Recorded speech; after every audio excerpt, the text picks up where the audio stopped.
Pada kali ini, saya akan membincangkan tentang situasi Johor di ambang penjajahan British. Tahukah anda, British sentiasa bertekad dan berusaha untuk menguasai negeri Johor. British bimbang Johor dikuasai oleh kuasa-kuasa barat yang lain. Strategi British menguasai Johor bermula sejak Perjanjian Persahabatan 1885, yang mana hal ehwal luar Johor diletakkan di bawah kawalan British. Untuk itu, British menubuhkan Lembaga Penasihat Johor.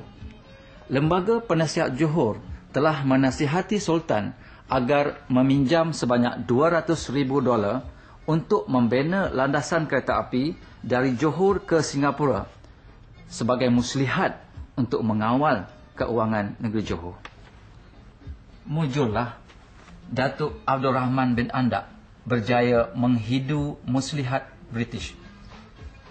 Datuk Abdul Rahman bin Andak, yang pada ketika itu Setiausaha Kerajaan Johor, telah berjaya menggagalkan rancangan British itu dengan menasihati Sultan agar tidak menerima tawaran perjanjian daripada British. Impaknya, tindakan Datuk Abdul Rahman Andak ini telah menyebabkan John Anderson, iaitu Guvernor Negeri-Negeri Selat, mencadangkan agar beliau, iaitu agar Datuk Abdul Rahman Andak, dibersarakan dan dihantar ke London. Apalagi, ketiadaan Datuk Abdul Rahman Andak ini telah digunakan oleh British untuk menguasai negeri Johor.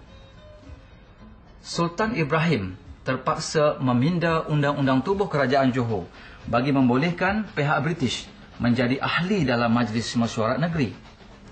Akhirnya, pada tahun 1914, British telah melantik Douglas Campbell sebagai penasihat British di Johor. Apa yang boleh disimpulkan di sini ialah, setelah Johor menerima penasihat British pada tahun 1914, ini bermakna seluruh negeri di tanah Melayu telah dikuasai oleh British. Negeri-negeri tersebut ialah negeri-negeri Melayu bersekutu, iaitu Selangor, Negeri Sembilan, Perak dan Pahang telah menerima residen, manakala penasihat British telah menguasai negeri-negeri Melayu tidak bersekutu seperti Kedah, Kelantan, Terengganu dan negeri Johor.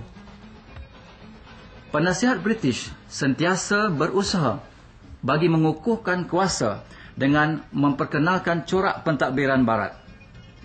Penasihat British secara tidak langsung mempengaruhi Sultan supaya menyingkirkan pembesar-pembesar negeri yang cuba menghalang cita-cita mereka.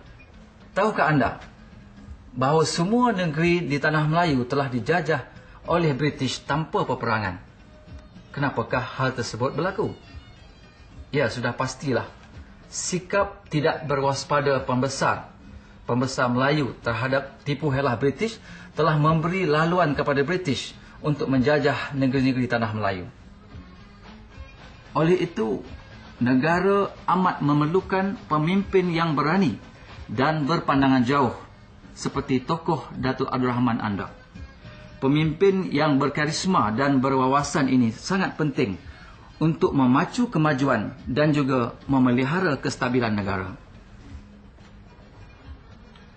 Datuk Abdul Rahman Andak, tokoh terbilang, tersohor namanya di mana-mana. Muslihat British cuba dihalang, sayang usahanya terhalang jua. Pintarnya Andak telah diduga British petualang menjadi penghalang. Johor tercinta gagal dibela, jauh ke London dirinya terbuang. Sekian untuk kali ini, semoga bertemu lagi.